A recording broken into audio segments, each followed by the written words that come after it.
mkakati wa utekelezaji chini ya kauli mbiu ya sera ya ardhi, msingi wa ustawi na maendeleo endelevu ya taifa. Mheshimiwa Rais, kipekee pia nichukue nafasi hii kukushukuru wewe kwa kukubali kuwa mgeni rasmi katika siku hii ya leo. Tunatambua una majukumu mengi, lakini ulitenga muda kwa ajili ya kuweza kuja kushiriki nasi katika siku hii ya leo. Mheshimiwa Rais, asante sana sana sana kwa kuweza kushiriki nasi. Mheshimiwa Rais, asante hii si tu kwa kuwa mgeni rasmi siku hii ya leo, lakini tunakushukuru pia kwa mageuzi makubwa ambayo umeyafanya katika sekta hii ya ardhi.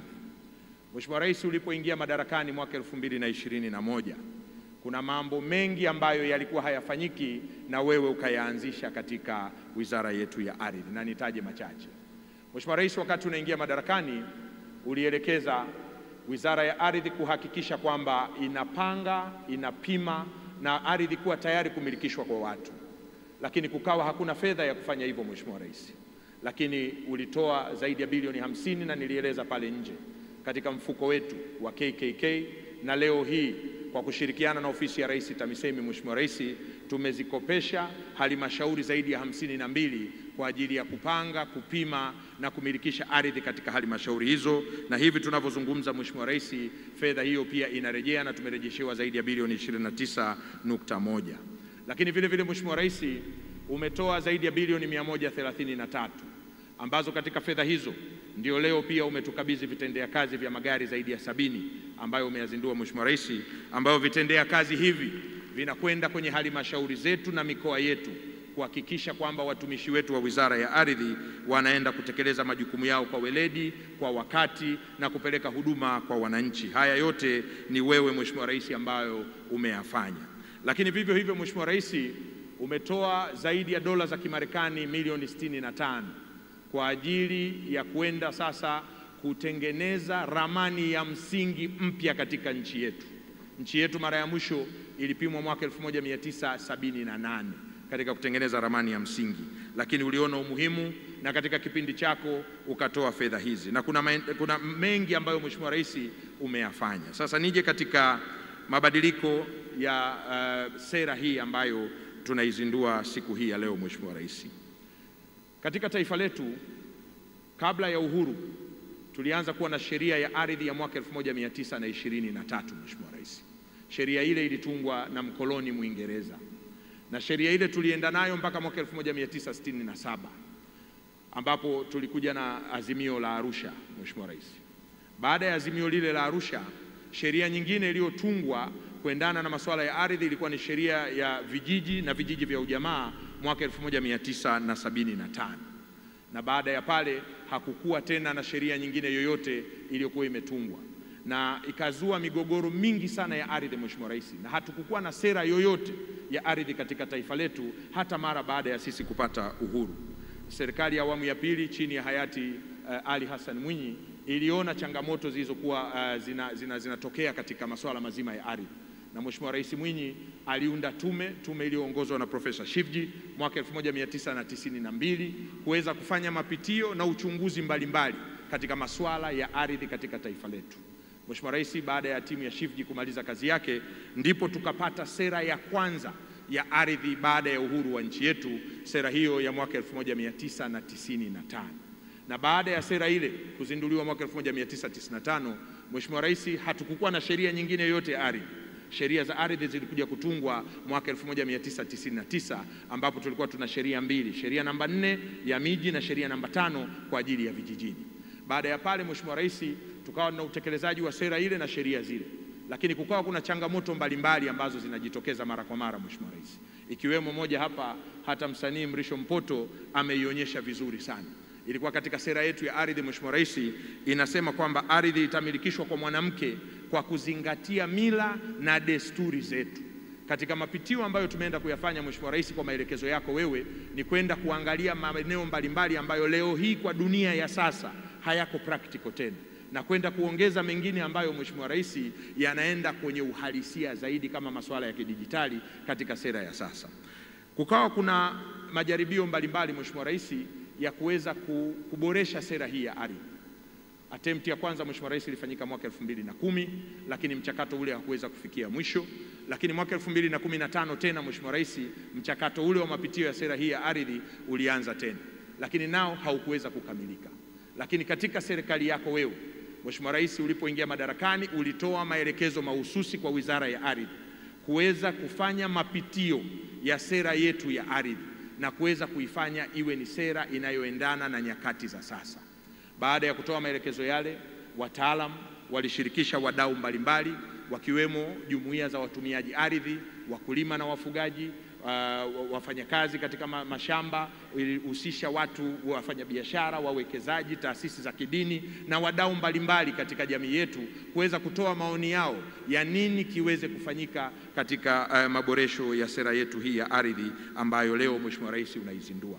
Baada ya pale ndipo Mheshimiwa Rais sera hii ikakamilika na kupitia kwa wadau wote ikapita katika bunge letu, na leo nafurahi kusema hapa Mheshimiwa Rais, tunayo kamati nzima ya bunge la Jamhuri ya Muungano wa Tanzania ya ardhi, maliasili na utalii, na ningeomba kabla sijaendelea nao wasimame Mheshimiwa Rais uweze kuona wajumbe wote wa kamati hii. Nayo sera hii ilipita kwenye kamati hii Mheshimiwa Rais, na wao walipoipitisha wakatoa maoni yao. Sera hii bado ikaenda vile vile kwa wabunge wote wa bunge la Jamhuri ya Muungano wa Tanzania, nao wakatoa maoni yao juu ya sera hii, na kisha ndio tukaja na mkakati wa namna gani tunaweza tukaizindua, na leo siku hiyo imefika Mheshimiwa Rais katika kuzindua sera hii. Kwa hiyo watu wataona ni namna gani sera hii inaakisi maono yako wewe Mheshimiwa Rais wetu Daktari Samia Suluhu Hassan na maelekezo yako uliyoyatoa mpaka kufikia siku hii ya leo katika uzinduzi wa sera hii, na unastahili pongezi kubwa sana Mheshimiwa Rais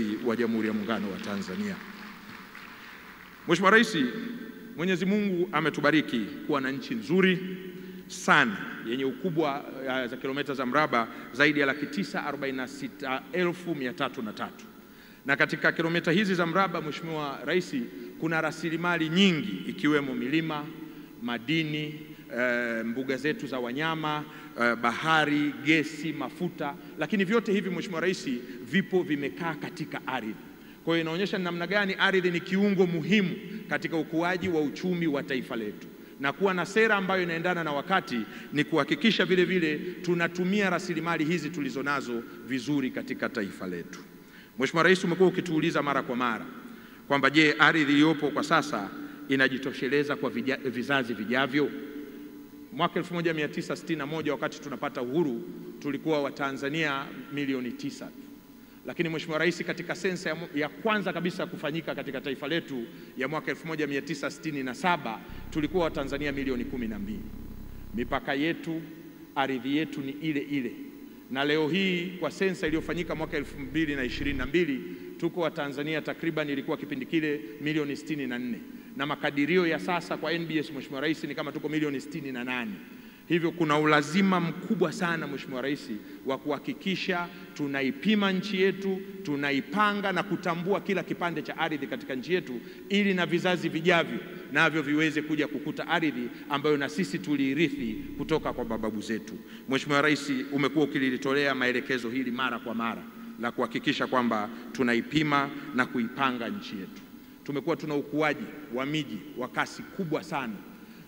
Zamani Mheshimiwa Rais, ilikuwa imezoeleka mji unaokuwa kwa kasi sana ni jiji la Dar es Salaam, lakini hivi sasa tumeona katika miaka 10 hii iliyopita miji kama au mikoa kama Katavi kuna ongezeko la watu karibia zaidi ya 104% katika mkoa wa Katavi. Kwa watani wangu kule Wasukuma Geita kuna ongezeko la zaidi ya 71% la watu katika mji ule. Mkoa wa Pwani kule kwa kakangu Kunenge Mheshimiwa Rais, nako kuna ongezeko la zaidi ya 85% ya watu katika miaka hii 10 ambayo imepita. Kwa hiyo kuna umuhimu mkubwa sana wa kuhakikisha tuna sera ya ardhi inayoendana na wakati wa sasa, lakini vile vile tunaenda kutekeleza mipango mbalimbali katika sekta yetu hii ya ardhi. Mheshimiwa Rais, umeshawahi kutuagiza na kutueleza ya kwamba kuipima na kuipanga nchi yetu si jambo la hiari tena, bali ni jambo la lazima, na sisi tunakwenda kufanya hivyo kama tulivyokuonyesha nje katika mipango yetu ya wizara, kuhakikisha kwamba nchi yetu ifikapo mwaka 2030 inakuwa imepimwa yote, imepangwa yote, na tutakuwa tumetambua kila kipande cha ardhi. Ardhi ipi ni ya akiba, ardhi ipi ni ya serikali, ardhi ipi ni ya wananchi, na kadhalika na kadhalika. Mheshimiwa Rais, hapa tumeandaa leo documentary ambayo ni kama ya dakika 11. Ningeomba sasa documentary hii tuweze kuitazama wote ili kuona ni mafanikio yapi na ni nini kimefanyika mpaka kufikia siku hii ya leo katika kuzindua siku hii ya sera ya ardhi.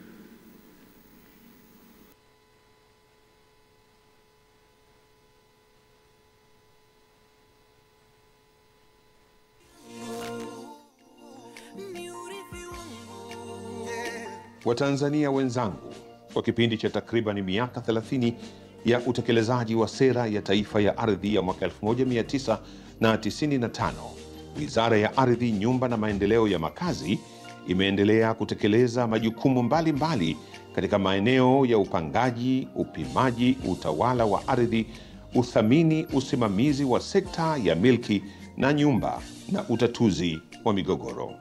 Historia inaonyesha kuwa mfumo wa umilikaji umepitia mabadiliko kadhaa kuanzia kabla ya ukoloni, wakati wa ukoloni na baada ya kupata uhuru. Wakati wa Ujerumani walianzisha mfumo wa kumiliki ardhi ambapo ardhi iliwekwa chini ya dhibiti wa gavana, na yeye ndiye alikuwa na mamlaka ya kutoa haki za kumiliki kwa wananchi. Baadaye waliingia Waingereza ambao nao walirithi mfumo wa kumiliki ardhi wa Ujerumani, ambao pia walikuwa wameanzisha mfumo huru, mfumo wa kumiliki ardhi ambao hauna ukomo. Lakini Waingereza walipokuja, pamoja na kuendelea na mfumo usiokuwa na ukomo, pia walitambua haki za wenyeji za kumiliki ardhi katika kipindi hicho. Itakumbukwa kwamba mwaka 1961 wakati taifa letu linapata uhuru, tulikuwa takribani Watanzania milioni 9. Lakini mipaka yetu ambayo tulipata nayo uhuru ni ile ile. Kwa maana yake ardhi tulionayo ni ile ile ambayo leo hii mwaka 2025, ambapo kwa sensa ya mwaka 2022 tupo Watanzania zaidi ya milioni 64. Kwa hiyo utaona ni namna gani ambapo ardhi yetu ina uhitaji mkubwa na watu wanazidi kuongezeka, lakini ardhi yetu haiongezeki. Sasa Mheshimiwa Rais wetu mpendwa Daktari Samia Suluhu Hassan, kwa kutambua hili, alituelekeza kufanya mapitio ya sera ya ardhi ya mwaka 1995 na kuweza kuangalia ni namna gani bora tutaweka utawala wa ardhi ambao utakuwa una mpangilio. Unapoitaja sera hii ya taifa ya ardhi, huwezi kuliweka kando kundi la watumishi waliowahi kuhudumu katika sekta ya ardhi nchini, lakini pia kundi la vijana linalotajwa kuwa ndio taifa la leo na la baadaye. Chimbuko la sera ya taifa ya ardhi ya mwaka 1995, kulikuwa na migogoro mingi nchini. Ikafika mahali Mheshimiwa Rais wa awamu ya pili, Mheshimiwa Rais Ali Hassan Mwinyi, akawa ameunda tume au wanaita Land Commission. Baada ya kazi hiyo ya tume, ilibainisha matatizo, changamoto nyingi sana na mapendekezo ya namna ya kufanya, na moja lililopendekezwa ni kuwa na sera ya taifa ya ardhi. Imekuwa ni tajamala upendeleo kwamba sera mpya ya ardhi inakwenda kuzinduliwa, na hii ni fursa kwa vijana, na ndio kusema tunashukuru serikali ya Mama Samia Suluhu Hassan kwa kulizingatia hili na kuondoa kero kwa wananchi. Sera hii, sera mpya ambayo tunataka kuzindua sasa hivi, mimi nina imani kwa kiwango kikubwa itamaliza au itapunguza sana migogoro, kwa sababu serikali imejizatiti kabisa kuhakikisha kabisa kwamba migogoro baina ya wakulima na wafugaji inakwisha. Mbali ya mafanikio katika utekelezaji wa malengo ya sera, sekta ya ardhi imepata mafanikio mbalimbali ya jumla katika matumizi ya tehama. Mifumo kusomana ya serikali na hasa mifumo ya mapato. Sasa kila kitu kinaenda kidijitali na mifumo inasomana. Tumeenda kuhakikisha kwamba tehama ni sehemu kubwa ya utawala wa ardhi.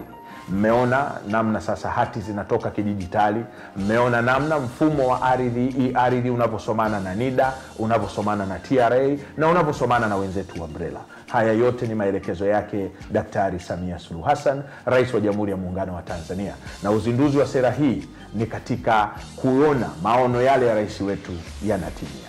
Pia mafanikio yamepatikana katika utatuzi wa migogoro ya ardhi kiutawala na utoaji huduma kwa wananchi kupitia uendeshaji wa kliniki za ardhi katika maeneo mbalimbali ya mikoa yote nchini.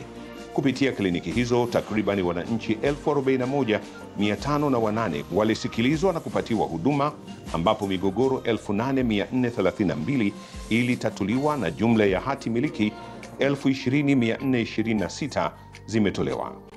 Mheshimiwa Rais kwa jitihada zake mwenyewe Daktari Samia Suluhu Hassan ametoa zaidi ya dola za Kimarekani milioni 49 ambazo fedha hizi zilikuwa kwenye mradi wa LTIP.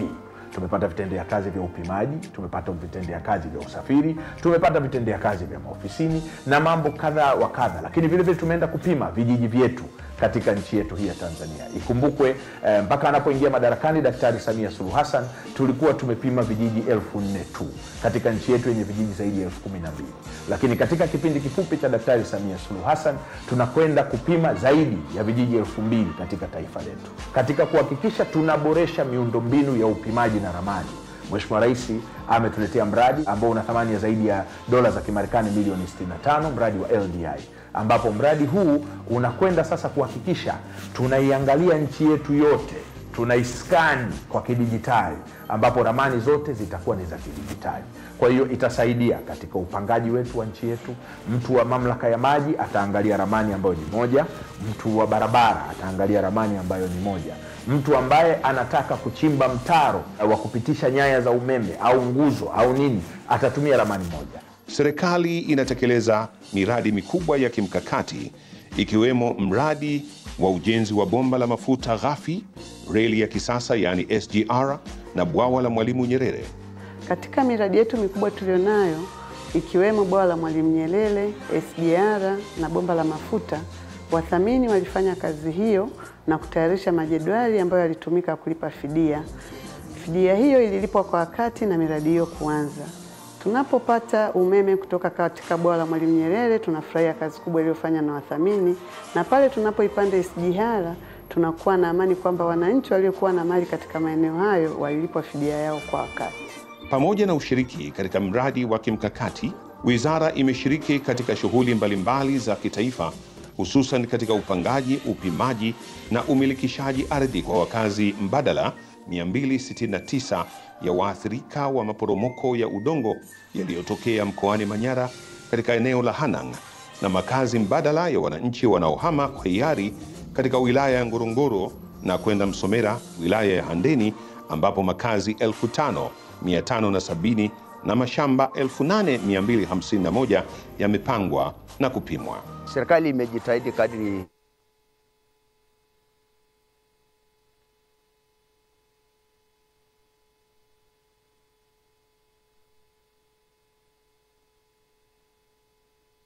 urefu wa takribani kilomita 4,700 ambapo kilomita 1,459 ni nchi kavu na kilomita 3,290 ni katika maji. Wizara ya Ardhi, Nyumba na Maendeleo ya Makazi inalo jukumu la uimarishaji wa mipaka ya kimataifa kati ya Tanzania na nchi jirani. Zoezi la uimarishaji mpaka hujumuisha wataalamu. Zoezi hili linafanyika baada ya kuainisha alama za mipaka zinazohitajika ili ziweze kuimarishwa. Na uimarishaji huu unafanyika kwa kuzingatia uwekaji wa alama kutoka alama moja kwenda nyingine. Ili kudhibiti ukuaji usiofuata taratibu za mipango miji, wizara imechukua hatua ya kutambua na kuyatangaza maeneo ya miji yanayokuwa kwa kasi na kuyapanga. Jumla ya maeneo 1,005 yametangazwa na maeneo mengine 1,065 yaliyoiva kimji yameainishwa. Katika sera taifa ya ardhi ya mwaka 1995 toleo la mwaka 2023 imesisitiza kuendelea kuwa na miji endelevu katika nchi yetu, lakini kuboresha makazi ya wananchi katika nchi yetu.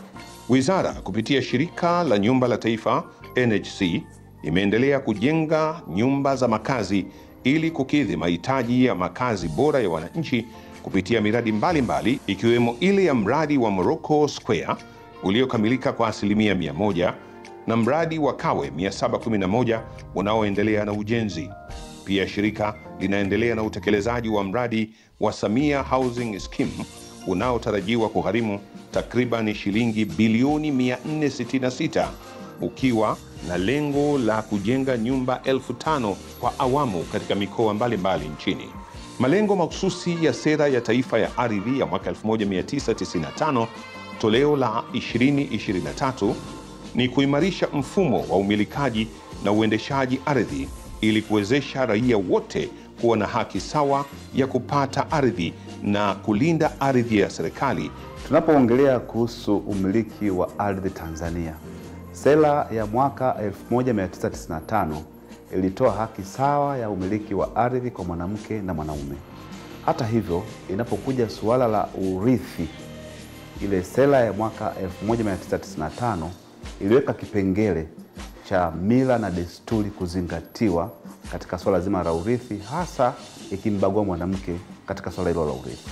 Lakini katika maboresho ya sera, kwa maana hii sera mpya, swala la mila na desturi limeondolewa.